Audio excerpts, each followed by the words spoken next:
हाँ जी, दसम ग्रंथ ਦਾ ਤੀਸਰਾ ਅਧਿਆਏ ਜਿਹੜਾ ਬਚਿੱਤਰ ਨਾਟਕ ਹੈ, ਜਿਹਨੂੰ ਕਿ ਕਿਹਾ ਜਾਂਦਾ ਗੁਰੂ ਗੋਬਿੰਦ ਸਿੰਘ ਜੀ ਦੀ ਆਟੋਬਾਇਓਗ੍ਰਾਫੀ। ਅਤੇ ਉਹਦਾ ਪਹਿਲੇ ਪਾਰਟ ਦੇ ਵਿੱਚ ਬਚਿੱਤਰ ਨਾਟਕ ਦਾ ਪਹਿਲੇ ਪਾਰਟ ਦੇ ਵਿੱਚ ਪੇਜ ਨੰਬਰ 80 ਤੋਂ ਲੈ ਕੇ 80 ਨੰਬਰ ਪੇਜ 'ਤੇ ਇਹ ਸ਼ੁਰੂ ਹੁੰਦਾ ਹੈਗਾ ਆ ਦਸਮ ਗ੍ਰੰਥ ਦੇ ਵਿੱਚ। ਅਤੇ 96 ਨੰਬਰ ਪੇਜ ਤੱਕ ਪਹਿਲੇ ਭਾਗ ਦੇ ਵਿੱਚ ਮੈਂ ਉਹਦੀ ਕਥਾ ਕਰ ਚੁੱਕਾ, ਅਤੇ ਅੱਗੇ ਆਪਾਂ ਹੁਣ 97 ਨੰਬਰ ਪੇਜ ਤੋਂ ਸ਼ੁਰੂ ਕਰਨਾ, ਕਿਉਂਕਿ ਪਿਛਲੀ ਵਾਰੀ 96 ਨੰਬਰ ਪੇਜ ਦੀ ਆਖਰੀ ਉਹਦੇ 'ਚ 70 ਰਹਿ ਗਈ ਸੀ। ਸੋ ਮੈਂ ਆਖਰੀ ਦੋ ਜਿਹੜੇ ਸ਼ਬਦ ਨੇ ਉਹਨਾਂ ਦਾ ਜਿਹੜਾ ਵਿਆਖਿਆ ਕੀਤੀ ਗਈ ਹੈ, ਮੈਂ ਉਹ ਪੜ੍ਹ ਕੇ 96 ਨੰਬਰ ਪੇਜ ਤੋਂ, ਅਤੇ ਫਿਰ ਅੱਗੇ 97 'ਤੇ ਆਪਾਂ ਚੱਲਦੇ ਹਾਂ ਜੀ। ਹੇ ਮੂਰਖ, ਜਿਸ ਤੋਂ ਕਿਸੇ ਤਰ੍ਹਾਂ ਛੁੱਟਿਆ ਨਹੀਂ ਜਾ ਸਕਦਾ, ਉਸ ਦੀ ਸ਼ਰਨ ਵਿੱਚ ਖੁਸ਼ੀ ਖੁਸ਼ੀ ਕਿਉਂ ਨਾ ਜਾਇਆ ਜਾਏ। ਹੇ ਜਗਿਆਸੂ, ਤੂੰ ਕ੍ਰਿਸ਼ਨ ਅਤੇ ਵਿਸ਼ਨੂੰ ਆਦਿ ਕਰੋੜਾਂ ਦੇਵਤਿਆਂ ਨੂੰ ਜਪਿਆ ਹੈ ਅਤੇ ਰਾਮ ਅਤੇ ਰਹੀਮ ਨੂੰ ਚੰਗੀ ਤਰ੍ਹਾਂ ਧਿਆਇਆ ਹੈ। ਪੇਜ 97 ਆ ਗਿਆ ਜੀ। ਤੂੰ ਬ੍ਰਹਮ ਨੂੰ ਜਪਿਆ ਹੈ, ਸ਼ਿਵ ਦੀ ਆਰਾਧਨਾ ਕੀਤੀ ਹੈ, ਤਾਂ ਵੀ ਤੈਨੂੰ ਕਿਸੇ ਨੇ ਨਹੀਂ ਬਚਾਇਆ।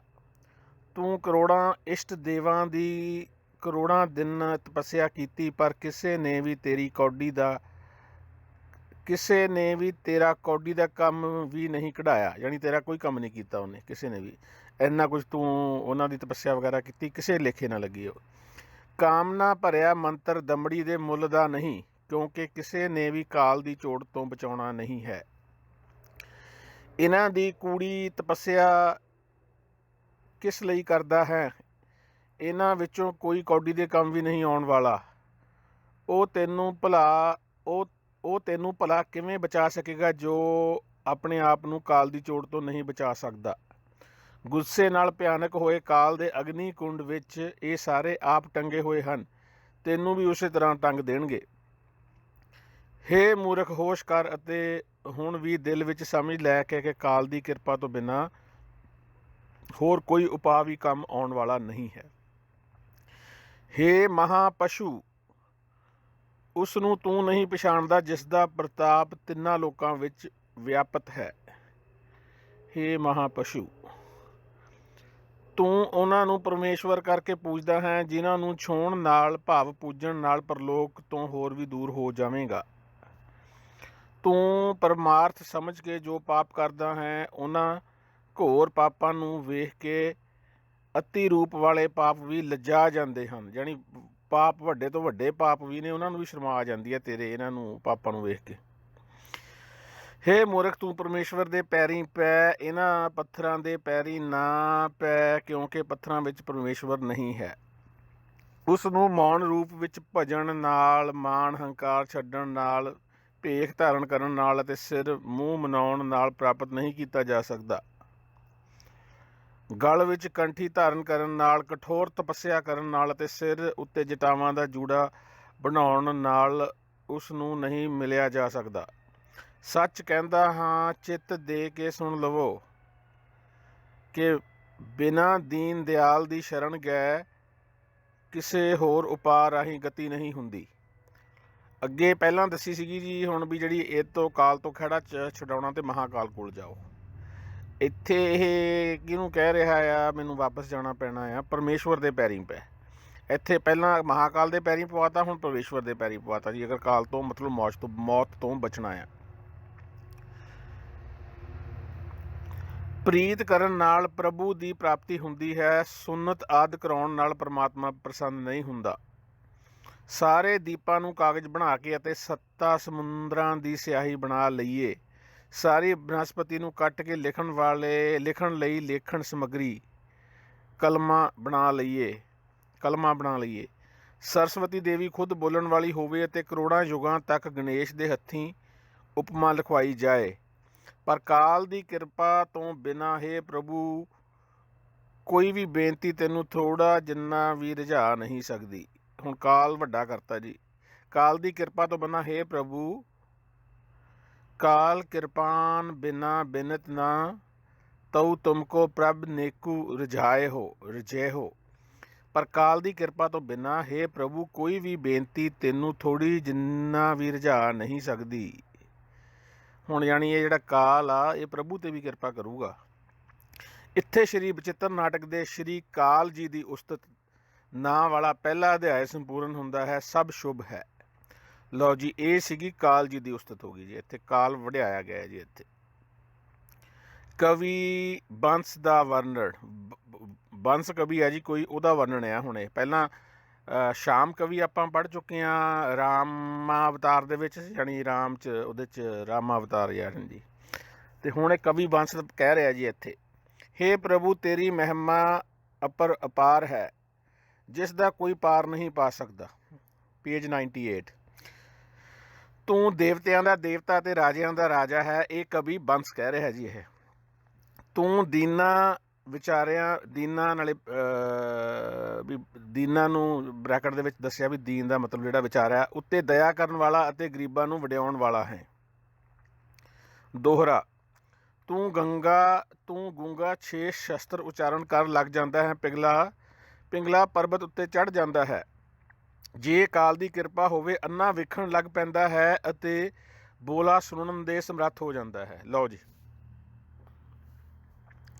ਕਾਲ ਮਾਰਨ ਵਾਲਾ ਆ, ਪਰ ਕਾਲ ਤੁਹਾਨੂੰ ਅੰਨੇ ਨੂੰ ਵੇਖਣ ਵੀ ਲਾ ਸਕਦਾ ਅਤੇ ਬੋਲਾ ਸੁਣਨ ਵੀ ਲਾ ਸਕਦਾ ਜੀ। ਕਾਲ ਚੌਪਈ ਆ ਗਈ ਜੀ ਅੱਗੇ। ਹੇ ਪ੍ਰਭੂ ਮੇਰੀ ਤੁੱਛ ਬੁੱਧੀ ਵਿੱਚ ਕਿੱਥੇ ਇਤਨੀ ਸ਼ਕਤੀ ਹੈ ਕਿ ਤੇਰੀ ਮਹਿਮਾ ਦਾ ਕਥਨ ਕਰਾਂ। ਹੇ ਪ੍ਰਭੂ, ਇੱਥੇ ਕਾਲ ਨੂੰ ਕਿਹਾ ਗਿਆ ਜਾਂ ਪਰਮਾਤਮਾ ਨੂੰ ਕਿਹਾ ਗਿਆ, ਨੋਟ ਕਲੀਅਰ।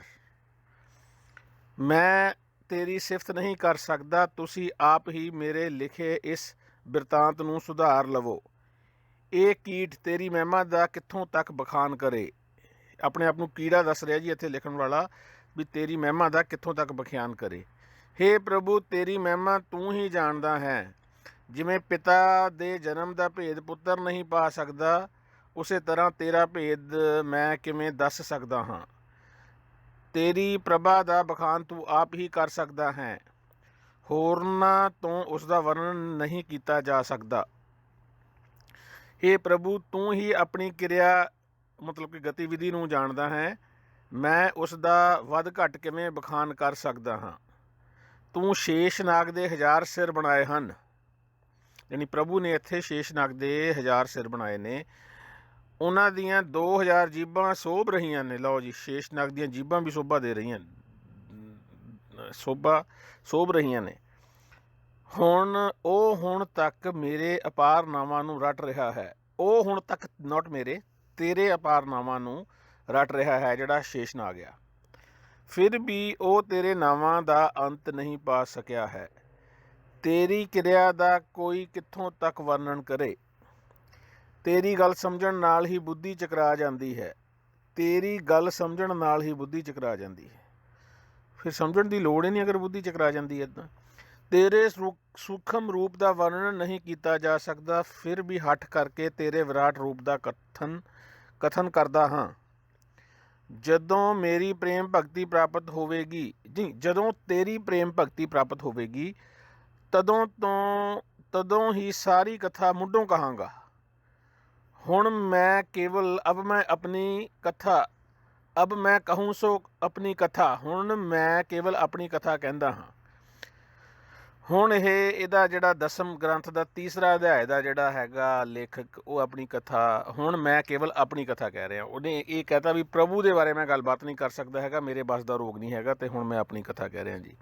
ਸੋਢੀ ਬੰਸ ਉਪਜਿਆ ਜਥਾ, ਜਿਸ ਤਰ੍ਹਾਂ ਕਿ ਸੋਢੀ ਬੰਸ ਸੰਸਾਰ ਵਿੱਚ ਪੈਦਾ ਹੋਇਆ ਹੈ। ਦੋਹਰਾ ਆ ਗਿਆ ਜੀ ਅੱਗੇ। ਪ੍ਰਥਮ ਕਥਾ ਸੰਖੇਪ, ਮੈਂ ਸ਼ਬਦ ਪੜ੍ਹਨ ਲੱਗ ਗਿਆ ਸੀਗਾ, ਦੋਹਰਾ ਆ ਗਿਆ। ਪਹਿਲਾਂ ਮੈਂ ਹਿੱਤ ਚਿੱਤ ਲਗਾ ਕੇ ਸੰਖੇਪ ਵਿੱਚ ਕਥਾ ਕਹਿੰਦਾ ਹਾਂ, ਯਾਨੀ ਸੰਖੇਪ ਕਥਾ ਜੀ ਇਹ ਹੁਣ। ਫਿਰ ਵੱਡੇ ਵਿਸਤਾਰ ਨਾਲ ਸਭ ਨੂੰ ਸੁਣਾਵਾਂਗਾ, ਯਾਨੀ ਪਹਿਲਾਂ ਸਮਰੀ ਆ ਗਈ ਜੀ, ਯਾਨੀ ਅਬਸਟਰੈਕਟ ਕਹਿ ਲਈਏ ਇਹਨੂੰ, ਅਤੇ ਫਿਰ ਉਹ ਤੋਂ ਬਾਅਦ ਡਿਟੇਲਡ ਆਰਟੀਕਲ ਜਿਵੇਂ ਹੁੰਦਾ ਨਾ ਉਹਦਾ ਰਿਸਰਚ ਪੇਪਰ ਦਾ, ਪਹਿਲਾਂ ਜਾਣੀ ਉਹਦੀ ਸਮਰੀ ਹੈ ਜੀ। ਜਦੋਂ ਕਾਲ ਨੇ ਸਭ ਤੋਂ ਪਹਿਲਾਂ ਪ੍ਰਸਾਰ ਕੀਤਾ, ਤਦੋਂ ਓਂਕਾਰ ਤੋਂ ਸ੍ਰਿਸ਼ਟੀ ਨੂੰ ਪੈਦਾ ਕੀਤਾ। ਕਾਲ ਸੈਣ ਨਾਂ ਦਾ ਪਹਿਲਾ ਰਾਜਾ ਹੋਇਆ, ਜੋ ਅਧਿਕ ਬਲ ਵਾਲਾ, ਅਤੁਲ ਰੂਪ ਵਾਲਾ ਅਤੇ ਅਨੂਪਮ ਸੀ। ਦੁਬਾਰਾ ਪੜ੍ਹਦੇ ਹਾਂ ਜੀ। ਜਦੋਂ ਕਾਲ ਨੇ ਸਭ ਤੋਂ ਪਹਿਲਾਂ ਪ੍ਰਸਾਰ ਕੀਤਾ, ਤਦੋਂ ਓਂਕਾਰ, ਊੜਾ ਜਿਹੜਾ ਊੜੇ ਨੂੰ ਹੋੜਾ ਪਾਇਆ ਜੀ, ਅੰਕਾਰ, ਏਕ ਓਮਕਾਰ ਨਹੀਂ ਕਹਿ ਸਕਦੇ, ਏਕ ਨਹੀਂ ਪਾਇਆ ਹੋਇਆ ਜੀ ਇਹਦੇ ਅੱਗੇ, ਊੜਾ ਤੇ ਊੜੇ ਨੂੰ ਹੋੜਾ ਕਹਿ ਲਓ ਤੇ ਨਾਲ ਅੰਕਾਰ ਤੋਂ ਸ੍ਰਿਸ਼ਟੀ ਨੂੰ ਪੈਦਾ ਕੀਤਾ ਹੈ। ਕਾਲ ਸੈਨ ਨਾਂ ਦਾ ਪਹਿਲਾ ਰਾਜਾ ਹੋਇਆ ਜੋ ਅਧਿਕ ਬਲ ਵਾਲਾ, ਅਤੁਲ ਰੂਪ ਵਾਲਾ ਅਤੇ ਅਨੂਪਮ ਸੀ। ਕਾਲ ਕੇਤ ਨਾਂ ਦਾ ਦੂਜਾ ਰਾਜਾ ਹੋਇਆ। ਜਗਤ ਵਿੱਚ ਤੀਜਾ ਰਾਜਾ ਕੂਰਬਰਸ ਪੈਦਾ ਹੋਇਆ। ਕਾਲ ਧੁਜ ਚੌਥਾ ਰਾਜਾ ਸੁਸ਼ੋਭਿਤ ਹੋਇਆ, ਜਿਸ ਤੋਂ ਜਗਤ ਦਾ ਸਭ ਕੁਝ ਹੋਂਦ 'ਚ ਆਇਆ। ਜਾਣੀ ਇਹ ਜਿਹੜਾ ਹੋਂਦ 'ਚ ਆਇਆ ਜਗਤ ਕਾਲ ਤੋਂ ਆਇਆ ਜੀ, ਤੇ ਕਾਲ ਦੇ ਨਾਂ ਦੇ ਰਾਜੇ ਬਣਦੇ ਗਏ ਨੇ ਇਹ। ਜਿਸ ਤੋਂ ਜਗਤ ਦਾ ਸਭ ਕੁਝ ਹੋਂਦ ਵਿੱਚ ਆਇਆ, ਜਿਸ ਦੇ ਸਰੀਰ ਉੱਤੇ ਹਜ਼ਾਰਾਂ ਅੱਖਾਂ ਸ਼ੋਭਾ ਦਿੰਦੀਆਂ ਸਨ। ਕਿਆ ਬਾਤ ਆ। ਜਿਸ ਦੇ ਸਰੀਰ ਉੱਤੇ ਹਜ਼ਾਰਾਂ ਪੈਰ ਮੌਜੂਦ ਸਨ, ਜੋ ਸ਼ੇਸ਼ਨਾਗ ਦੀ ਸੇਜਾ ਉੱਤੇ ਸੌਂਦਾ ਹੈ, ਉਸ ਨੂੰ ਜਗਤ ਸੇਖ ਸਾਈਂ, ਉਸ ਨੂੰ ਜਗਤ ਸੇਖ ਸਾਈ ਕਹਿੰਦਾ ਹੈ। ਉਸ ਨੇ ਇੱਕ ਕੰਨ ਤੋਂ ਮੈਲ ਕੱਢੀ, ਉਸ ਤੋਂ ਮੁੱਧ ਅਤੇ ਕੈਂਟਮ ਨੇ ਸਰੀਰ ਧਾਰਨ ਕੀਤੇ। ਮਧੂ ਅਤੇ ਕੈਂਟਮ ਨੇ ਸਰੀਰ ਧਾਰਨ ਕੀਤੇ।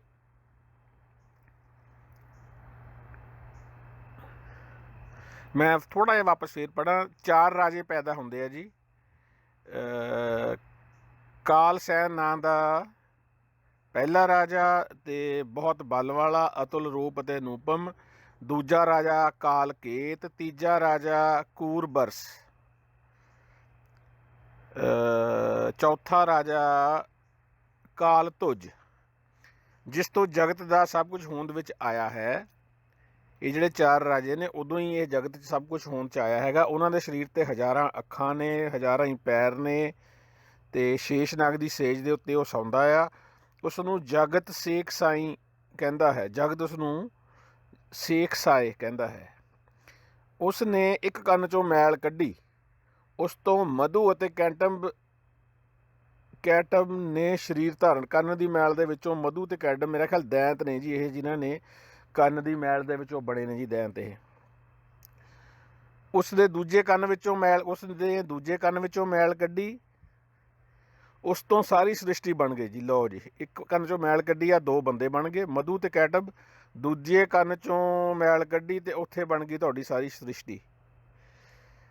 ਫਿਰ ਕਾਲ ਨੇ ਮਧੂ ਅਤੇ ਕੈਂਟਬ ਦਾ ਵੱਧ ਕੀਤਾ, ਉਹਨੂੰ ਮਾਰਤਾ ਜੀ ਕਾਲ ਨੇ। ਫਿਰ ਜਾਣੀ ਕਾਲ ਨੇ ਕੰਨ 'ਚੋਂ ਮੈਲ ਕੱਢੀ ਹੈ ਜੀ ਇਹ ਅਸਲ ਦੇ ਵਿੱਚ। ਓਕੇ, ਮੈਂ ਹੁਣ ਸਮਝ ਗਿਆ। ਉਹਨਾਂ ਦੀ ਮਿੱਝ, ਅੱਛਾ ਮਿੱਝ ਆ ਗਈ ਆ, ਮੈਨੂੰ ਜਥੇਦਾਰ ਚੇਤੇ ਆ ਗਿਆ, ਗਿਆਨੀ ਜਿਹੜਾ ਹਰਪ੍ਰੀਤ ਸਿੰਘ ਆ ਅਕਾਲ ਤਖਤ ਸਾਹਿਬ ਦਾ, ਇਹ ਕਹਿ ਰਿਹਾ ਨਾ ਮਿੱਝ 'ਚ ਬਣੀ ਹੈ ਇਹ ਇੱਥੋਂ ਕਲੀਅਰ ਹੁੰਦਾ ਹੁਣ। ਜਾਣੀ ਉਹਨੇ ਕਾਲ ਨੇ ਉਹਨਾਂ ਨੂੰ ਜਿਹੜਾ ਮਧੂ ਅਤੇ ਕੈਂਟਬ ਦਾ, ਉਹਨੂੰ ਮਾਰਤਾ। ਉਹਨਾਂ ਦੀ ਮਿੱਝ ਮੇਦ ਸਮੁੰਦਰ ਵਿੱਚ ਡਿੱਗੀ, ਉਸ ਦੀ ਚਿਕਨਾਈ ਜਲ ਉੱਤੇ ਤਰਦੀ ਰਹੀ। ਲੈ ਕਿਆ ਬਾਤ ਆ, ਕਿਉਂਕਿ ਫੈਟ ਲਾਈਟ ਹੁੰਦੀ ਆ। ਜਿਹੜੇ ਉਹ 2 ਰਾਕਸ਼ ਦੈਂਤ ਸੀਗੇ, ਮਧੂ ਤੇ ਕੈਂਟਬ, ਉਹ ਜਦੋਂ ਮਾਰਤੇ ਤੇ ਫੈਟ ਬਹੁਤ ਜ਼ਿਆਦਾ ਸੀ ਉਹਨਾਂ ਦੇ ਅੰਦਰ, ਤੇ ਉਹ ਫਿਰ ਲਾਈਟ ਹੁੰਦੀ ਆ ਪਾਣੀ ਤੋਂ, ਤੇ ਫੈਟ ਉੱਤੇ ਤੈਰਦੀ ਰਹੀ ਉਹਦੀ। ਤਦ ਤੋਂ ਧਰਤੀ ਦਾ ਨਾਮ ਮੇਧਾ ਕਿਹਾ ਜਾਣ ਲੱਗਿਆ। ਇਸ ਕਰਕੇ ਧਰਤੀ ਦਾ ਨਾਮ ਮੇਧਾ ਇਸੇ ਕਰਕੇ ਕਿਹਾ ਜਾਂਦਾ ਕਿਉਂਕਿ ਮੇਧ ਦਾ ਕੀ, ਮਿੱਝ ਨੂੰ ਮੇਧ ਕਹਿੰਦੇ ਆ ਜੀ। ਜੋ ਪੁਰਸ਼ ਭਲੇ ਸਾਧ ਕਰਮ ਕਰਦਾ ਹੈ, ਉਹ ਦੇਵਤਾ ਨਾਲ ਜਾਣਿਆ ਜਾਂਦਾ ਹੈ। ਜਿਹੜਾ ਸੰਸਾਰ ਵਿੱਚ ਮਾੜੇ ਕੰਮ ਕਰਦਾ ਹੈ, ਸਾਰੇ ਉਹਨਾਂ ਦਾ ਨਾਂ ਦੈਂਤ ਅਸੁਰ ਰੱਖ ਦਿੰਦੇ ਹਨ। ਵਿਸਤਾਰ ਬਹੁਤ ਹੈ, ਕਿੱਥੋਂ ਤੱਕ ਬਖਾਨ ਕਰਾਂ। ਧੰਨਵਾਦ। ਹਲੇ ਮੀਨਸ ਵਿਖਿਆਨ ਕਰਨਾ ਕੀ ਸੀਗਾ, ਆਹੀ ਕੁਛ ਚੱਲਣਾ ਸੀਗਾ, ਲੜਾਈ ਝਗੜੇ ਜੇ, ਕਿਉਂਕਿ ਗ੍ਰੰਥ ਦੇ ਵਧਣ ਦਾ ਬਹੁਤ ਡਰ ਲੱਗਦਾ ਹੈ। ਕਿਆ ਬਾਤ ਹੈ। ਅਗਰ ਮੈਂ ਜ਼ਿਆਦਾ ਵਿਖਿਆਨ ਕਰ ਦੇਵਾਂ ਤਾਂ ਗ੍ਰੰਥ ਨੇ ਬਹੁਤ ਲੰਮਾ ਚੌੜਾ ਹੋ ਜਾਣਾ। ਇਸ ਤੋਂ ਡਰ ਰਿਹਾ ਇਹਦਾ ਜਿਹੜਾ ਲੇਖਕ ਆ, ਲੇਖਕ ਦਾ ਨਾਮ ਮੈਂ ਭੁੱਲ ਗਿਆ, ਬੰਸ ਸੀਗਾ ਸ਼ਾਇਦ। ਜਿਨ੍ਹਾਂ ਨੇ ਦਕਸ਼ ਪ੍ਰਜਾਪਤੀ ਨੂੰ ਪੈਦਾ ਕੀਤਾ, ਉਹਨਾਂ ਦੇ ਘਰ 10,000 ਲੜਕੀਆਂ ਨੇ ਜਨਮ ਲਿਆ। ਜਿਨ੍ਹਾਂ ਵਰਗੀ ਸੁੰਦਰ ਹੋਰ ਕੋਈ ਨਹੀਂ ਸੀ ਲੱਗਦੀ। ਜਾਣੀ ਪਿੱਛੇ ਹੀ ਕਹਾਣੀ ਹੋਰ ਤੁਰ ਪੈਂਦੀ ਹੈ। ਜਿਨ੍ਹਾਂ ਨੇ ਦਕਸ਼ ਪ੍ਰਜਾਪਤੀ ਨੂੰ ਪੈਦਾ ਕੀਤਾ। ਕਿਹਨੇ ਪੈਦਾ ਕੀਤਾ? ਨਹੀਂ, ਮੈਂ ਵਾਪਸ ਜਾਣਾ ਜੀ, ਕਿਉਂਕਿ ਗ੍ਰੰਥ ਦੇ ਵਧਣ ਦਾ ਬਹੁਤ ਡਰ ਲੱਗਦਾ ਹੈ। ਉਹਨਾਂ ਤੋਂ ਅੱਗੇ ਬਹੁਤ ਰਾਜੇ ਹੋਏ ਜਿਨ੍ਹਾਂ ਨੇ ਦਕਸ਼ ਪ੍ਰਜਾਪਤੀ ਨੂੰ ਪੈਦਾ ਕੀਤਾ। ਉਹਨਾਂ ਦੇ ਘਰ 10,000 ਲੜਕੀਆਂ ਨੇ ਜਨਮ ਲਿਆ। ਇੱਕ ਬੰਦੇ ਦੇ ਘਰ 10,000, ਦਕਸ਼ ਰਾਜੇ ਦੇ ਘਰ ਪ੍ਰਜਾਪਤੀ ਨੂੰ, ਜਾਣੀ ਦਕਸ਼ ਪ੍ਰਜਾਪਤੀ ਦੇ ਘਰ 10,000 ਕੰਨਿਆਵਾਂ ਨੇ, ਲੜਕੀਆਂ ਨੇ ਜਨਮ ਲਿਆ, ਜਿਨ੍ਹਾਂ ਵਰਗੀ ਸੁੰਦਰ ਕੋਈ ਹੋਰ ਨਹੀਂ ਸੀ ਲੱਗਦੀ। ਉਦੋਂ ਕਾਲ ਨੇ ਅਜਿਹੀ ਖੇਡ ਵਰਤਾਈ ਕਿਉਂਕਿ ਉਸਨੇ ਸਾਰੀਆਂ ਲੜਕੀਆਂ ਰਾਜਿਆਂ ਨੂੰ ਵਿਆਹ ਦਿੱਤੀਆਂ। ਦੋਹਰਾ ਬਨਿਤਾ ਕਦਰੂ ਦਿੱਤੇ ਚਾਰੇ ਕਸ਼ਯਪ ਰਿਸ਼ੀ ਨੇ ਵਿਆਹ ਲਈਆਂ। ਚਾਰੇ ਕਸ਼ਯਪ ਰਿਸ਼ੀ ਨੇ ਵਿਆਹ ਲਈਆਂ। ਇਹ ਚਾਰ ਕੁੜੀਆਂ ਹੋਣੀਆਂ ਨਾ, ਉਹ ਜਿਹੜੀਆਂ 10,000 ਕੰਨਿਆਵਾਂ ਨੇ ਜਨਮ ਲਿਆ ਇੱਕ ਬੰਦੇ ਤੋਂ, ਜਿਨ੍ਹਾਂ ਤੋਂ ਸਾਰੇ ਸੱਪ ਗਰੁੜ ਦੇਵਤੇ ਅਤੇ ਦੈਂਤ ਰਿਸ਼ੀ ਨੇ ਪੈਦਾ ਕਰ ਲਏ। ਅੱਛਾ, ਇਹਨਾਂ ਚਾਰ ਜਿਹੜੀਆਂ ਕੁੜੀਆਂ ਨੇ ਕਸ਼ਯਪ ਰਿਸ਼ੀ ਨੇ ਵਿਆਹ ਲਈਆਂ, ਅਤੇ ਇਹਨਾਂ ਕੁੜੀਆਂ ਤੋਂ ਹੀ ਸੱਪ ਪੈਦਾ ਹੋਏ, ਗਰੁੜ ਪੈਦਾ ਹੋਏ, ਦੇਵਤੇ ਅਤੇ ਦੈਂਤ ਪੈਦਾ ਹੋਏ। ਚੌਪਈ ਆ ਗਈ ਜੀ ਅੱਗੇ। ਉਹਨਾਂ ਬੱਚਿਆਂ ਵਿੱਚੋਂ ਕਿਸੇ ਨੇ ਸੂਰਜ ਦਾ ਰੂਪ ਧਾਰਨ ਕੀਤਾ, ਜਿਸ ਤੋਂ ਸੂਰਜ ਵੰਸ਼ ਦਾ ਵਿਸਤਾਰ ਹੋਇਆ।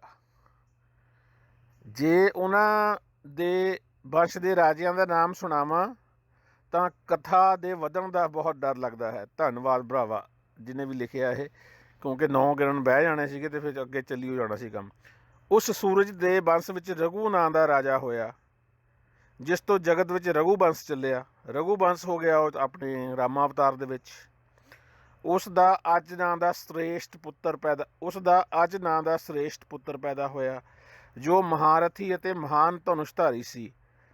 ਉਦੋਂ ਉਸਨੇ ਯੋਗ ਦਾ ਭੇਖ ਲਿਆ ਤਾਂ ਰਾਜ ਪਾਟ ਆਪਣੇ ਪੁੱਤਰ ਦਸ਼ਰਥ ਨੂੰ ਸੌਂਪ ਦਿੱਤਾ। ਇਹ ਰਾਮਾ ਅਵਤਾਰ 'ਚ ਆਪਾਂ ਕਵਰ ਕਰ ਚੁੱਕੇ ਹਾਂ ਜੀ। ਪਹਿਲੇ 60 ਪੰਨਿਆਂ ਨੂੰ ਮੈਂ ਇਵੇਂ ਵਿਆਖਿਆ ਕਰਕੇ ਅਤੇ ਰਿਕਾਰਡ ਕਰਕੇ ਪਾ ਚੁੱਕੇ ਹਾਂ। ਉਹਦੇ ਵਿੱਚ ਸਾਰੀ ਗੱਲਬਾਤ ਹੈਗੀ ਆ। ਉਹ ਵੀ ਮਹਾਨ ਧਨੁਸ਼ਧਾਰੀ ਸੀਗਾ ਰਾਜਾ ਦਸ਼ਰਥ। ਉਸਨੇ ਆਪਣੀ ਖੁਸ਼ੀ ਨਾਲ 3 ਇਸਤਰੀਆਂ ਨਾਲ ਵਿਆਹ ਕੀਤਾ। ਉਹਦੀ ਵੀ ਗੱਲਬਾਤ ਹੈਗੀ ਆ ਜੀ। ਪਹਿਲੀ ਰਾਣੀ ਕੌਸ਼ਲਿਆ ਨੇ ਰਾਮ ਨਾਂ ਦੇ ਕੁਮਾਰ ਨੂੰ ਜਨਮ ਦਿੱਤਾ। ਬਾਕੀ 2 ਰਾਣੀਆਂ ਕੇਕਈ ਅਤੇ ਸੁਮਿਤਰਾ ਨੇ ਲਕਸ਼ਮਣ, ਭਰਤ ਅਤੇ ਸ਼ਤਰੂਘਨ ਨੂੰ ਜਨਮ ਦਿੱਤਾ। ਉਹਨਾਂ ਨੇ ਬਹੁਤ ਚਿਰ ਤੱਕ ਰਾਜ ਕਮਾਇਆ, ਪਰ ਸਮਾਂ ਆਉਣ 'ਤੇ ਦੇਵਲੋਕ ਨੂੰ ਚਲੇ ਗਏ ਜੀ ਉਹ। ਫਿਰ ਸੀਤਾ ਦੇ ਦੋਵੇਂ ਪੁੱਤਰ ਲਵ ਕੁਸ਼ ਰਾਜਾ ਬਣੇ ਅਤੇ ਰਾਜਪਾਟ ਉਹਨਾਂ ਨੂੰ ਬਹੁਤ ਫੱਬਿਆ। ਉਦੋਂ ਉਹਨਾਂ ਨੇ ਮਰਧ ਦੇਸ਼ ਪੰਜਾਬ ਦੀਆਂ ਰਾਜਕੁਮਾਰੀਆਂ ਵਿਆਹੀਆਂ ਜੀ ਉਹਨਾਂ ਨੇ, ਤਾਂ ਭਾਂਤ ਭਾਂਤ ਦੇ ਯੱਗ ਕੀਤੇ ਗਏ। ਉੱਥੇ ਪੰਜਾਬ ਵਿੱਚ ਉਹਨਾਂ ਨੇ 2 ਨਗਰ ਵਸਾਏ, ਜਿਨ੍ਹਾਂ ਵਿੱਚ ਇੱਕ ਦਾ ਨਾਮ ਕਸੂਰ ਅਤੇ ਦੂਜੇ ਦਾ ਨਾਮ ਲਾਹੌਰ ਸੀਗਾ। ਲਵ ਤੇ ਕੁਸ਼ ਨੇ 2 ਸ਼ਹਿਰ ਵਸਾਏ ਆ ਜੀ ਆਪਣੇ। ਲਾਹੌਰ, ਲਵ ਵਾਲੇ ਨੇ ਲਾਹੌਰ ਵਸਾ ਲਿਆ ਅਤੇ ਕੁਸ਼ ਨੇ ਵਸਾ ਲਿਆ ਕਸੂਰ। ਅਤੇ ਇਹ ਤਾਂ ਬਹੁਤ ਮਾੜੀ ਗੱਲ ਹੋਈ ਹੈ, ਜਾਣੀ ਵੀ ਇਹ ਪਾਕਿਸਤਾਨ ਨਾਲ ਜਿਹੜੀ ਵੰਡ ਹੋਈ ਆ ਅਤੇ ਇਹ ਵਾਪਸ ਲੈਣੀ। ਜਿਵੇਂ ਆਹ ਕਰਤਾਰਪੁਰ ਲਾਂਘਾ ਖੁੱਲ੍ਹਿਆ ਹੈ ਅਤੇ ਇਹਨਾਂ ਨੂੰ ਇੰਡੀਆ ਨੂੰ ਫਿਰ ਲੈਣਾ ਚਾਹੀਦਾ ਆ। ਘੱਟੋ ਘੱਟ ਲਾਹੌਰ ਤਾਂ ਵਾਪਸ ਆਵੇ ਵੀ ਸਾਡੇ ਰਾਮ ਚੰਦਰ ਦੇ ਦੋਵੇਂ ਪੁੱਤਰਾਂ ਨੇ ਕਸੂਰ ਅਤੇ ਜਿਹੜਾ ਲਾਹੌਰ ਇਹ ਵਸਾਇਆ ਆ। ਉਹ ਦੋਵੇਂ ਨਗਰ ਬਹੁਤ ਸੋਭਾਸ਼ਾਲੀ ਸਨ, ਜਿਨ੍ਹਾਂ ਨੂੰ ਵੇਖ ਕੇ ਲੰਕਾ ਅਤੇ ਅਮਰਾਵਤੀ ਦਾ ਮਤਲਬ ਬ੍ਰੈਕਟ 'ਚ ਦੱਸਿਆ ਜੀ, ਇੰਦਰਪੁਰੀ ਵੀ ਲਿਜਾਂਦੀਆਂ ਸਨ। ਉਹਨਾਂ ਨੂੰ ਵੀ ਲੱਜਾ ਆ ਜਾਂਦੀ ਸੀਗੀ ਇਹਨੂੰ ਵੇਖ ਕੇ, ਆਪਣੇ ਦੋਵੇਂ ਨਗਰਾਂ ਨੂੰ, ਲਾਹੌਰ ਨੂੰ ਅਤੇ ਕਸੂਰ ਨੂੰ। ਉਹਨਾਂ ਦੋਹਾਂ ਨੇ ਬਹੁਤ ਸਮੇਂ ਤੱਕ ਰਾਜ ਕੀਤਾ, ਪਰ ਅੰਤ ਵਿੱਚ ਕਾਲ ਨੇ ਉਹਨਾਂ ਨੂੰ ਆਪਣੇ ਜਾਲ ਵਿੱਚ ਫਸਾ ਲਿਆ। ਉਹਨਾਂ ਦੇ ਜੋ ਪੁੱਤਰ ਪੋਤਰੇ ਹੋਏ ਉਹ ਵੀ ਇਸ ਜਗਤ ਵਿੱਚ ਰਾਜ ਕਰਦੇ ਰਹੇ। ਅੱਗੋਂ ਜਾਣੀ ਉਹ ਲਵ ਕੁਸ਼ ਵੀ ਮਰ ਗਏ ਕਾਲ ਦੇ, ਉਹਨਾਂ ਨੂੰ ਵੀ ਮੀਨਜ਼ ਨਿਗਲ ਲਿਆ, ਪਰ ਉਹਨਾਂ ਦੇ ਜਿਹੜੇ ਜਵਾਕ ਸੀਗੇ ਉਹ ਵੀ ਜਗਤ ਦੇ ਵਿੱਚ ਰਾਜ ਕਰਦੇ ਰਹੇ। ਕਿੱਥੋਂ ਤੱਕ ਉਹਨਾਂ ਦਾ ਹਾਲ ਦਾ ਵਰਣਨ ਕਰਕੇ ਸੁਣਾਵਾਂ, ਉਹਨਾਂ ਦੇ ਨਾਵਾਂ ਦੀ ਗਿਣਤੀ ਵੀ ਨਹੀਂ ਹੋ ਸਕਦੀ। ਚਲੋ ਧੰਨਵਾਦ ਜੀ।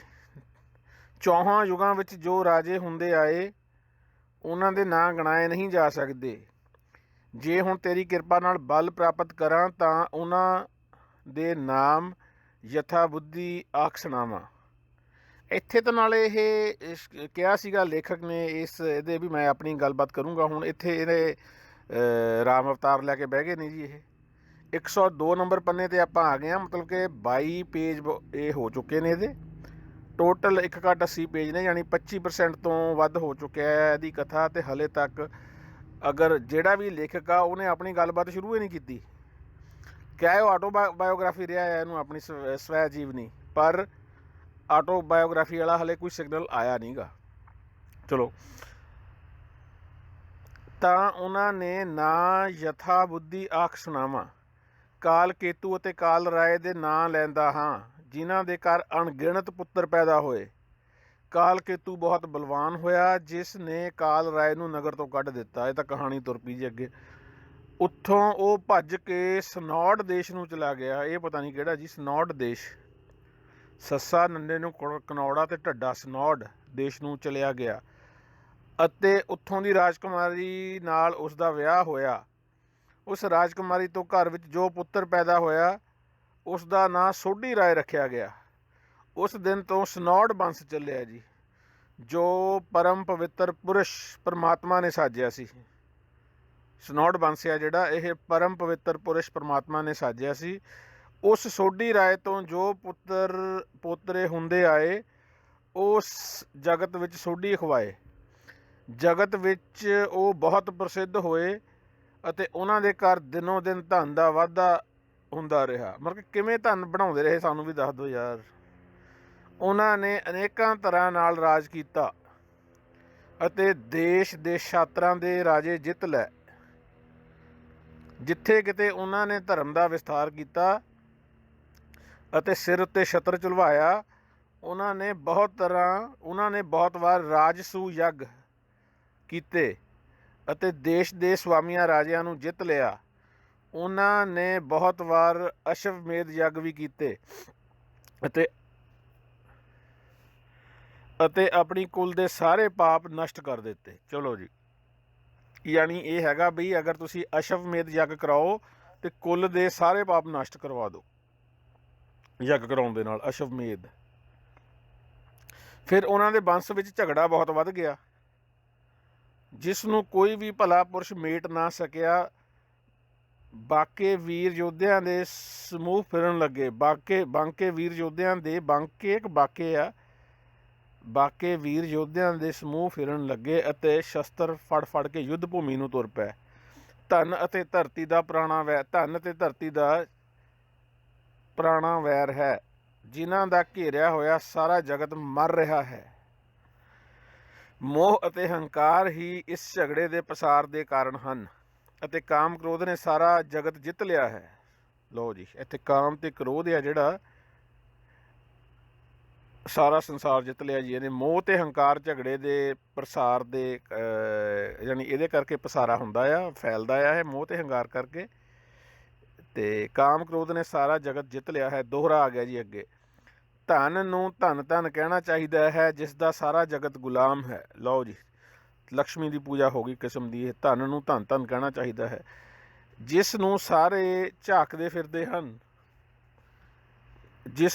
ਝਾਕਦੇ ਫਿਰਦੇ ਹਨ ਅਤੇ ਧਨਵਾਨਾਂ ਦੇ ਘਰਾਂ ਨੂੰ ਚੱਲ ਕੇ ਪ੍ਰਣਾਮ ਕਰਦੇ ਹਨ। ਇਹ ਤਾਂ ਗੱਲ ਸਹੀ ਹੈ। ਵੈਸੇ ਕਾਲ ਦਾ ਕੋਈ ਸ਼ੁਮਾਰ ਨਹੀਂ ਹੈ। ਲਓ ਜੀ, ਕਾਲ ਆ ਗਿਆ ਹੁਣ, ਜਿਸ ਨੇ ਵੈਰ ਵਿਵਾਦ ਅਤੇ ਹੰਕਾਰ ਨੂੰ ਜਨਮ ਦਿੱਤਾ ਹੈ।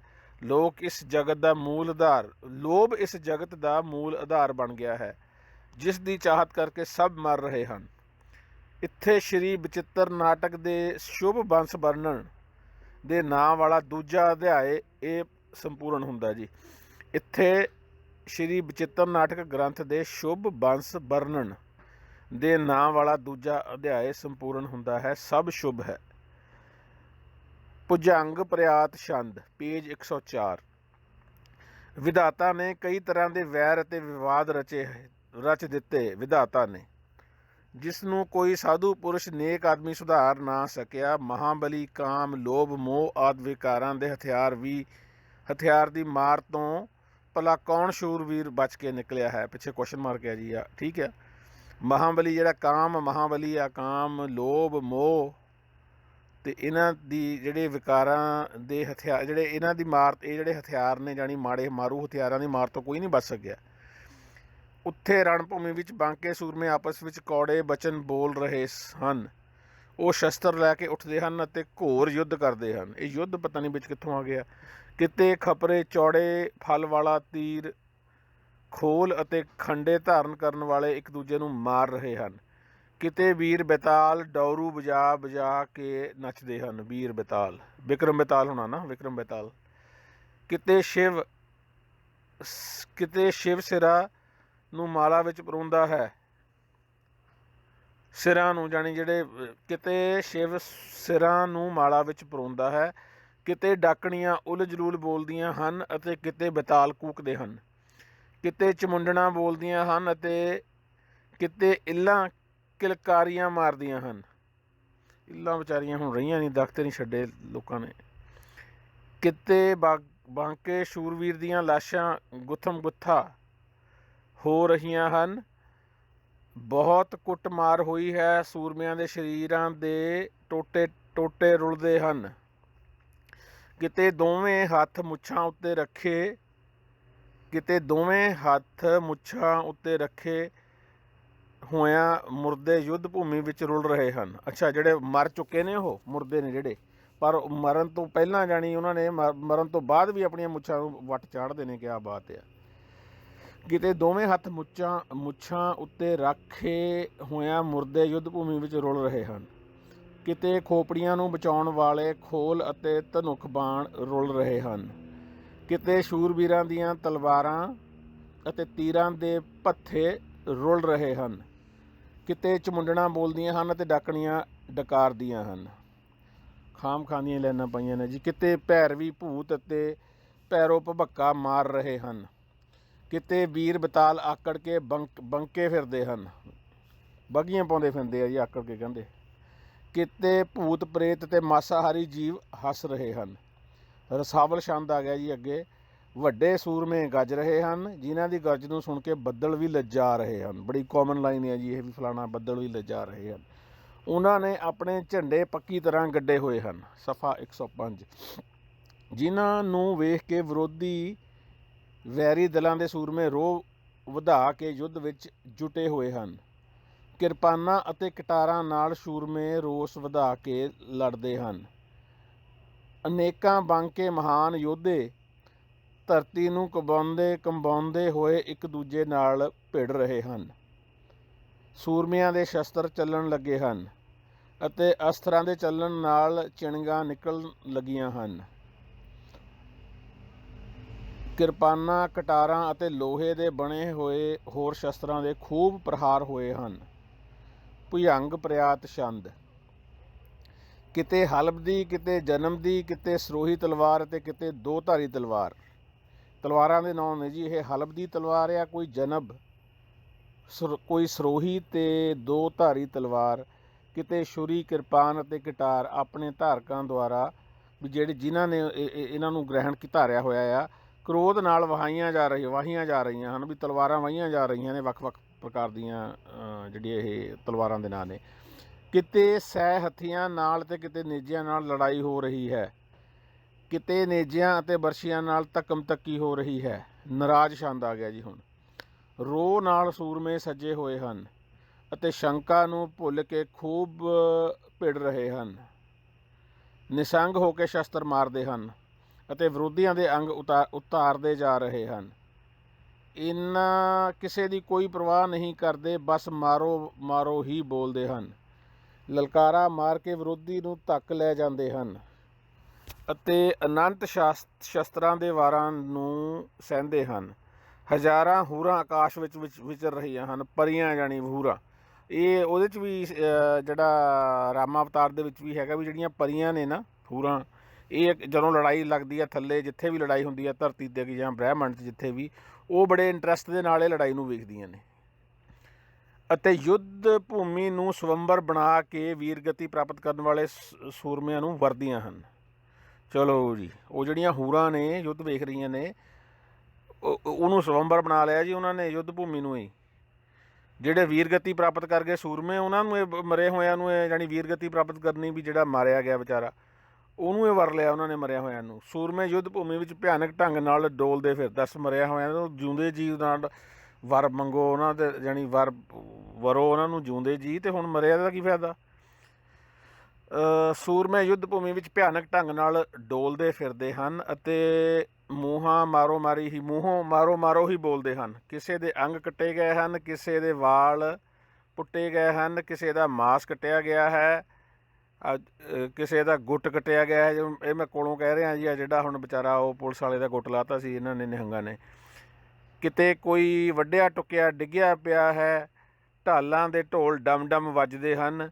ਸੈਨਾ ਦੇ ਮੂਹਰਲੇ ਹਿੱਸੇ ਦੇ ਸੈਨਿਕ ਮੌਜ ਮਸਤੀ ਵਿੱਚ ਚੱਲ ਰਹੇ ਹਨ ਅਤੇ ਸੈਨਾ ਦੇ ਜਿਹੜੀ ਸੈਨਾ ਦੇ ਜਿਹੜੇ ਫਰੰਟ ਦੇ ਉੱਤੇ ਹੈਗੇ ਨੇ, ਉਹ ਮੂਹਰਲੇ ਹਿੱਸੇ ਦੇ ਜਿਹੜੇ ਸੈਨਿਕ ਨੇ ਮੌਜ ਮਸਤੀ ਵਿੱਚ ਚੱਲ ਰਹੇ ਹਨ। ਸੂਰਮੇ ਫੁਰਤੀ ਨਾਲ ਹਥਿਆਰ ਚਲਾਉਂਦੇ ਹਨ ਅਤੇ ਸੈਨਾ ਨੂੰ ਗਾਉਂਦੇ ਹਨ। ਨਵੇਂ ਧੌਂਸੇ ਵੱਜਦੇ ਹਨ। ਧੀਰਜਵਾਨ ਸੂਰਮੇ ਗੱਜਦੇ ਹਨ, ਕਿਰਪਾਨਾਂ ਅਤੇ ਤੀਰ ਚਲਾਉਂਦੇ ਹਨ ਅਤੇ ਅਸ਼ੋਪਲੇ ਹੀ ਅੰਗ ਵੱਢ ਸੁੱਟਦੇ ਹਨ। ਅਸ਼ੋਪਲੇ ਦਾ ਮਤਲਬ ਮੈਨੂੰ ਨਹੀਂ ਪਤਾ ਜੀ, ਅੰਗ ਵੱਡੇ ਨੇ ਜ਼ਰੂਰ, ਅਸ਼ੋਪਲੇ ਹੀ। ਯੁੱਧ ਭੂਮੀ ਵਿੱਚ ਸੂਰਮੇ ਕ੍ਰੋਧਿਤ ਹੋ ਕੇ ਸੁਭਾਇਮਾਨ ਹਨ ਅਤੇ 4 ਕਦਮ ਵੀ ਇੱਧਰ ਉੱਧਰ ਨਹੀਂ ਭੱਜਦੇ। ਸ਼ਸਤਰਾਂ ਨੂੰ ਸੰਭਾਲ ਕੇ ਗੱਜਦੇ ਹਨ। ਨਿਕਲ ਬਾਹਰ ਵੱਡਿਆ ਬਦਮਾਸ਼ਾ। ਉਹਨਾਂ ਦੇ ਗੱਜਣ ਦੀ ਆਵਾਜ਼ ਨੂੰ ਸੁਣ ਕੇ ਮੇਘ ਵੀ ਸ਼ਰਮਿੰਦਾ, ਮੇਘ ਹੁੰਦੇ ਨੇ ਬੱਦਲ ਜੀ, ਬੱਦਲ ਵੀ ਸ਼ਰਮਿੰਦਾ ਹੁੰਦੇ ਨੇ ਉਹਨਾਂ ਦੇ ਗੱਜਣ ਦੇ ਨਾਲ, ਸੂਰਮਿਆਂ ਦੇ ਗੱਜਣ ਦੇ ਨਾਲ। ਭਿਆਨਕ ਲਲਕਾਰੇ ਵੱਜਦੇ ਹਨ ਅਤੇ ਨਾਲ ਹੀ ਸੜਕ ਦੀ ਆਵਾਜ਼ ਕਰਦੇ ਸ਼ਸਤਰ ਚਲਾ ਦਿੰਦੇ ਹਨ। ਸੋਗ ਨੂੰ ਭੁਲਾ ਕੇ ਲੜਦੇ ਹਨ। ਵੀਰ ਗਤੀ ਪਾ ਕੇ ਸਵਰਗ ਨੂੰ ਜਾਂਦੇ ਹਨ। ਨਾਲੇ ਵਿਆਹੇ ਜਾਂਦੀਆਂ ਨੇ, ਉਹਨਾਂ ਨੂੰ ਤਾਂ ਜਿਹੜੀਆਂ ਹੂਰਾਂ ਨੇ ਉਹ ਵਰ ਲੈਂਦੀਆਂ ਨੇ ਵਿੱਚ ਇਹਨਾਂ ਨੂੰ ਵੀਰ ਗਤੀ ਪਾ ਕੇ। ਵਿਰੋਧੀ ਤਰ੍ਹਾਂ ਦੇ ਸੂਰਮੇ ਬਹੁਤ ਕ੍ਰੋਧਿਤ ਹਨ ਅਤੇ ਤੀਰਾਂ ਦੀ ਮਾਰ ਨਾਲ ਪਰਪੱਖ ਵਾਲਿਆਂ ਨੂੰ ਝਾੜ ਦਿੰਦੇ ਹਨ। ਸ਼ੰਖ ਦੇ ਵੱਜਣ ਦੀ ਧੁਨੀ ਆਉਂਦੀ ਹੈ ਅਤੇ ਸੂਰਮੇ ਧੀਰਜ ਨਾਲ ਸੁਸੱਜਿਤ ਹੁੰਦੇ ਹਨ। ਰਸਾਵਲ ਛੰਦ। ਬਿਗਲ ਅਤੇ ਸ਼ੰਖ ਵੱਜ ਰਹੇ ਹਨ। ਵੱਡੇ ਸੂਰਮੇ ਸੱਜ ਰਹੇ ਹਨ। ਤੇਜ਼ ਚਾਲ ਵਾਲੇ ਘੋੜੇ ਨੱਚ ਰਹੇ ਹਨ ਅਤੇ ਧਰਮਵੀਰ ਸੂਰਮੇ ਮਸਤ ਹੋਏ ਫਿਰ ਰਹੇ ਹਨ। ਤੇਜ਼ ਤਲਵਾਰਾਂ ਚਮਕ ਰਹੀਆਂ ਹਨ, ਮਾਨੋ ਬਿਜਲੀ ਤੇਜ਼ੀ ਨਾਲ ਚੱਲ ਰਹੀ ਹੋਵੇ। ਧੌਂਸਿਆਂ ਦੀ ਨਦ ਲਿਖਿਆ ਹੋਇਆ ਜੀ, ਧੌਂਸਿਆਂ ਨੂੰ ਨਦ ਦੀ ਆਵਾਜ਼ ਆ ਰਹੀ ਹੈ। ਇਹ ਧੁਨ ਨਿਰੰਤਰ ਲਗਾਤਾਰ ਆਵਾਜ਼ ਆ ਰਹੀ ਹੈ ਜੀ, ਨਿਰੰਤਰ ਸੁਣਾਈ ਦੇ ਰਹੀ ਹੈ। ਕਿਤੇ ਤਲਵਾਰਾਂ ਅਤੇ ਸਿਰ ਦੇ ਖੋਲ ਟੁੱਟੇ ਪਏ ਹਨ। ਕਿਤੇ ਸੂਰਮਿਆਂ ਦੇ ਮੂੰਹੋਂ ਮਾਰੋ ਮਾਰੋ, ਕਿਤੇ ਸੂਰਮੇ ਮੂੰਹ ਤੋਂ ਮਾਰੋ ਮਾਰੋ ਬੋਲ ਰਹੇ। ਕਈ ਵਾਰੀ ਆ ਗਿਆ ਮਾਰੋ ਮਾਰੋ, ਬਸ ਠੀਕ ਆ। ਕਿਤੇ ਧੱਕਮ ਧੱਕੀ ਹੋ ਰਹੀ ਹੈ। ਕਿਤੇ ਹੱਕੇ ਬੱਕੇ ਹੋਏ ਸੂਰਮੇ ਡਿੱਗੇ ਹੋਏ ਹਨ। ਕਿਤੇ ਵੱਡਿਆਂ ਦਲਾਂ ਨੂੰ ਲਤਾੜਿਆ ਜਾ ਰਿਹਾ ਹੈ। ਕਿਤੇ ਅੱਧੇ ਅੰਗ ਵੱਢੇ ਜਾ ਰਹੇ ਹਨ। ਕੀ ਯਾਰ, ਇੰਨਾ ਖੂਨ ਖਰਾਬਾ, ਇੰਨੀ ਵਾਇਲੈਂਸ ਧਰਮ ਨਾਲ ਇਸ ਗ੍ਰੰਥ ਦੇ ਵਿੱਚ। ਕਿਤੇ ਵੀਰ ਲੋਹੇ ਦੀ ਗਦਾ ਮਾਰਦੇ ਹਨ ਅਤੇ ਕਿਤੇ ਮਾਰੋ ਮਾਰੋ ਕਹਿੰਦੇ ਹਨ। ਲਹੂ ਨਾਲ ਨਦੀ ਭਰ ਗਈ ਹੈ। ਆਕਾਸ਼ ਵਿੱਚ ਹੂਰਾਂ ਵਿਚਰਦੀਆਂ ਹਨ। ਕਾਲੀ ਦੇਵੀ ਅਸਮਾਨ ਵਿੱਚ ਗੱਜ ਰਹੀ ਹੈ। ਲਓ ਜੀ, ਕਾਲੀ ਦੇਵੀ ਆ ਗਈ ਹੁਣ ਅਸਮਾਨ ਦੇ ਵਿੱਚ ਅਤੇ ਖੱਪਰ ਭਰ ਕੇ ਪੀਣ ਵਾਲੀਆਂ ਕਲਜੋਗਣਾ ਹੱਸਦੀਆਂ ਹਨ। ਪੇਜ 108। ਵੱਡੇ ਸੂਰਮੇ ਸੋਭਦੇ ਹਨ ਜੋ ਜੰਗ ਵਿੱਚ ਕ੍ਰੋਧ ਨਾਲ ਭੜਕੇ ਹੋਏ ਹਨ। ਵੱਡੇ ਹੰਕਾਰ ਨਾਲ ਗੱਜਦੇ ਹਨ, ਜਿਨ੍ਹਾਂ ਦੀ ਆਵਾਜ਼ ਸੁਣ ਕੇ ਬੱਦਲ ਵੀ ਸ਼ਰਮਿੰਦਾ ਹੁੰਦਾ ਹੈ। ਚਲੋ ਸ਼ੁਕਰ ਆ, ਲੱਜਾਇਆ ਨਹੀਂ ਲਿਖਿਆ ਇਹਨਾਂ ਨੇ ਵੀ ਬੱਦਲ ਵੀ ਲੱਜਾ ਗਿਆ। ਸੂਰਮੇ ਸ਼ਸਤਰਾਂ ਦੀ ਸਾਜ ਸਜਾਵਟ ਨਾਲ ਸੱਜੇ ਹੋਏ ਹਨ ਅਤੇ ਮੂੰਹੋਂ ਮਾਰੋ ਮਾਰੋ ਬੋਲਦੇ ਹਨ।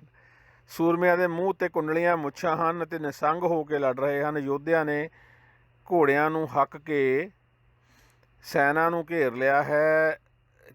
ਚਿੜੇ ਹੋਏ ਸੂਰਮੇ ਚੌਹਾਂ ਪਾਸਿਆਂ ਤੋਂ ਢੁੱਕ ਰਹੇ ਹਨ ਅਤੇ ਮੂੰਹ ਤੋਂ ਮਾਰੋ ਮਾਰੋ ਬੋਲ ਰਹੇ ਹਨ। ਸਾਗਾਂ ਨਾਲ ਸੂਰਮੇ ਅਟਕੇ ਹੋਏ ਹਨ। ਸਾਗਾ ਨਾਲ ਸੂਰਮੇ ਅਟਕੇ ਹੋਏ ਹਨ। ਇਹ ਸਾਗਾ ਦਾ ਮਤਲਬ ਮੈਨੂੰ ਨਹੀਂ ਪਤਾ ਲੱਗਿਆ ਜੀ। ਇੰਗਲਿਸ਼ ਦਾ ਵਰਡ ਤਾਂ ਹੈਗਾ ਸਾਗਾ, SAGA, ਪਰ ਇੱਥੇ ਅਟਕੇ ਹੋਏ ਨੇ ਕਿਸੇ ਚੀਜ਼ ਨੇ। ਸੂਰਮੇ ਜਾਣੀ ਅਟਕਣਾ, ਕਿਤੇ ਰੁਕੇ ਹੋਏ ਨੇ। ਮਾਨੋ ਸਮੁੰਦਰ ਨਾਲ ਗੰਗਾ ਮਿਲ ਗਈ ਹੋਵੇ। ਕਈ ਢਾਲਾਂ ਦੇ ਓਲੇ ਲੁਕ ਗਏ ਹਨ ਅਤੇ ਢਾਲਾਂ ਉੱਤੇ ਵੱਜਣ ਕਾਰਨ ਕਿਰਪਾਨਾਂ ਨੂੰ ਕੜਕਾ ਦਿੰਦੇ ਹਨ। ਘੋੜਿਆਂ ਨੂੰ ਲਲਕਾਰਿਆ ਜਾਂ ਹੱਕਿਆ ਜਾ ਰਿਹਾ ਹੈ। ਬਹੁਤ ਤੇਜ਼ ਚਾਲ ਵਾਲੇ ਘੋੜੇ ਨੱਚਦੇ ਹਨ। ਸੂਰਮੇ ਰੌਦਰ ਰਸ ਵਿੱਚ ਰੰਗੇ ਹੋਏ ਹਨ ਅਤੇ ਕ੍ਰੋਧਿਤ ਹੋ ਕੇ ਲੜ ਰਹੇ ਹਨ। ਤਿੱਖੇ ਨੇਜਿਆਂ ਨਾਲ ਸੂਰਮੇ ਡਿੱਗੇ ਪਏ ਹਨ। ਤਿੱਖੇ ਨੇਜੇ ਵੱਜੇ ਉਹਨਾਂ ਦੇ ਅਤੇ ਸੂਰਮੇ ਡਿੱਗੇ ਪਏ ਨੇ ਜੀ, ਅਤੇ ਉਹਨਾਂ ਵਿੱਚ ਧੱਕਮ ਧੱਕੀ ਹੋ ਰਹੀ ਹੈ। ਧੱਕਮ ਧੱਕੀ ਵੀ ਕਈ ਵਾਰੀ ਆ ਗਿਆ। ਮਾਸਾਹਾਰੀ ਜੀਵ ਨੱਚ ਰਹੇ ਹਨ ਅਤੇ ਯੁੱਧ ਵਿੱਚ ਸੂਰਮੇ ਚੌ ਨਾਲ ਜੁਟੇ ਹੋਏ ਹਨ। ਮਾਸ ਖਾਣ ਵਾਲੇ ਹੱਸ ਰਹੇ ਹਨ, ਕੱਚਾ ਹੀ ਮਾਸ ਖਾਈ ਜਾਂਦੇ ਹੈ, ਅਤੇ ਵੱਡੇ ਭੂਤ ਨੱਚ ਰਹੇ ਹਨ। ਬਹੁਤ ਨਿਡਰ ਯੋਧੇ ਭਿੜਨ ਲਈ ਉਲਾਰੇ ਹੋਏ ਹਨ। ਬਈ ਉਹ ਜਾਣੀ ਐਨ ਕੀ ਕਹਾਂਗੇ ਇਹਨੂੰ, ਉਲਰੇ ਪਏ ਨੇ ਵੀ ਇੱਕ ਵਾਰੀ ਭਿੜਨਾ ਹੀ ਭਿੜਨਾ ਵੀ ਆਵੇ ਤਾਂ ਸਹੀ ਟਾਈਮ। ਮੁੱਖ ਵਿੱਚੋਂ ਮਾਰੋ ਮਾਰੋ ਬੋਲ ਰਹੇ ਹਨ। ਆਕਾਸ਼ ਵਿੱਚ ਦੇਵੀ ਗੱਜ ਰਹੀ ਹੈ, ਕਾਲੀ ਦੇਵੀ ਹੈ ਜੀ ਜਿਹੜੀ ਗੱਜ ਰਹੀ ਹੈ, ਜੋ ਮਹਾਕਾਲ ਤੋਂ ਪੈਦਾ ਹੋਈ ਹੈ। ਅਰਥਾਤ ਮਹਾਕਾਲ ਦੀ ਸ਼ਕਤੀ ਹੈ ਜੀ ਇਹ ਦੇਵੀ ਦੀ ਇੰਟਰੋਡਕਸ਼ਨ ਹੋਈ ਆ। ਆਕਾਸ਼ ਦੇ ਵਿੱਚ ਜਿਹੜੀ ਲੜਾਈ ਝਗੜਾ ਦੇਖ ਰਹੀ ਹੈ ਦੇਵੀ ਆ, ਕਾਲੀ ਦੇਵੀ ਮਹਾਕਾਲ ਤੋਂ ਪੈਦਾ ਹੋਈ ਹੈ ਅਤੇ ਮਹਾਕਾਲ ਦੀ ਸ਼ਕਤੀ ਆ ਇਹ। ਭੂਤ ਚੰਗੀ ਤਰ੍ਹਾਂ ਨੱਚ ਰਹੇ ਹਨ ਅਤੇ ਰੌਦਰ ਰਸ ਵਿੱਚ ਮਗਨ ਹਨ। ਵੀਰ ਸੈਨਿਕ ਵੈਰ ਨਾਲ ਭਰੇ ਪੀਤੇ ਭਿੜ ਰਹੇ ਅਤੇ ਵੱਡੇ ਯੋਧੇ ਜੂਝ ਰਹੇ ਹਨ। ਦ੍ਰਿੜਤਾ ਨਾਲ ਝੰਡੇ ਗੱਡ ਰਹੇ ਹਨ ਅਤੇ ਵੈਰ ਵਧਾ ਕੇ ਲਲਕਾਰੇ ਮਾਰ ਰਹੇ ਹਨ। ਨਿਕਲ ਬਾਹਰ ਵੱਡਿਆ ਬਦਮਾਸ਼ਾ। ਸਿਰ ਉੱਤੇ ਭੂਖਣ ਸਜਾਏ ਹੋਏ ਹਨ, ਮੈਨੂੰ ਨਹੀਂ ਪਤਾ ਜੀ ਭੂਖਣ ਕੀ ਹੁੰਦਾ ਆ, ਅਤੇ ਤੀਰ ਕਮਾਨ ਸਾਧੀਆਂ ਹੋਈਆਂ ਹਨ, ਤੀਰ ਕਮਾਨਾਂ ਸਾਧੀਆਂ ਹੋਈਆਂ ਹਨ। ਆਪਸ ਵਿੱਚ ਤੀਰ ਚਲਾਉਂਦੇ ਹਨ ਅਤੇ ਅੱਧੇ ਅੱਧੇ ਟੁਕੜੇ ਹੋ ਕੇ ਡਿੱਗ ਪੈਂਦੇ ਹਨ। ਹਾਥੀ ਅਤੇ ਘੋੜੇ ਵੀ ਜੂਝ ਰਹੇ ਹਨ ਅਤੇ ਸ਼ੂਰਵੀਰ ਵੀ ਵੈਰ ਵਿੱਚ ਰੁੱਝੇ ਹੋਏ ਹਨ।